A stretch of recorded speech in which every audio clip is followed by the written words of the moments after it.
Goa Organics వారి skin care, hair care, wellness products కోసం AP, తెలంగాణలో డిస్ట్రిబ్యూటర్లు కావాలన్న వివరాలకు స్క్రీన్ పైన ఉన్న నెంబర్ కి కాల్ చేయండి. తెలంగాణలో టీడీపీ అధినేత చంద్రబాబు శిష్యుడు ఎవరు అంటే మొదట చెప్పే పేరు రేవంత్ రెడ్డి.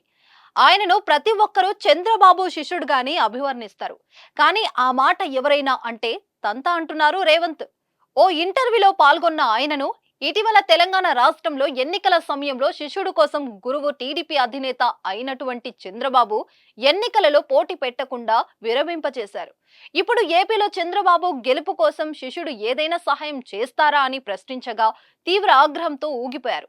ఎవరు గురువు, ఎవరు శిష్యుడు అంటూ ఎదురు ప్రశ్నించారు. తాను చంద్రబాబుకు కేవలం సహచరుడని మాత్రమే అని, గురువు శిష్యుడని ఎవరైనా అంటే బాగోదని ఘాటు వ్యాఖ్యలతో హెచ్చరించారు.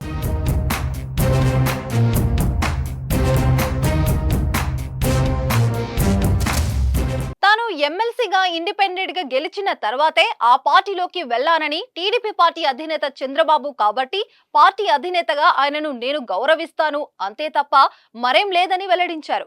ఏపీలో కాంగ్రెస్ పార్టీ అధ్యక్షురాలు షర్మిల ఉన్నారు. ఆమెను ముఖ్యమంత్రి చేయాలని కేవలం వైజాగ్ వెళ్లి ప్రచారం కూడా చేశామని తెలిపారు.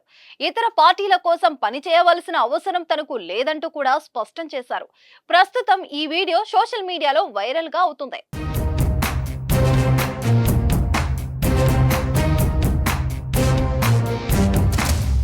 ప్రస్తుతం రేవంత్ కామెంట్స్ పొలిటికల్ సర్కిల్లో చర్చకు దారి తీశాయి. రేవంత్ వ్యాఖ్యల వెనుక లోతుగా అర్థం ఉందని చర్చించుకుంటున్నారు. ఇటీవల రేవంత్ చంద్రబాబు ఒక్కటే అని వైసీపీ విమర్శలు ఎక్కుపెడుతుంది. చంద్రబాబు కోసం రేవంత్ రెడ్డి పని చేస్తున్నారని ఆరోపిస్తుంది.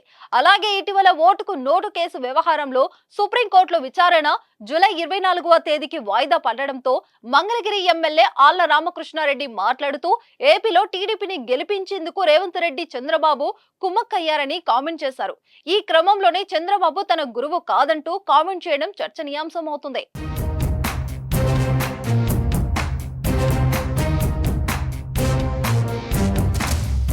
సుమన్ టీవీలో మీ పర్సనల్ అండ్ బిజినెస్ ప్రమోషన్స్ కోసం కింది నెంబర్కి కాంటాక్ట్ చేయండి.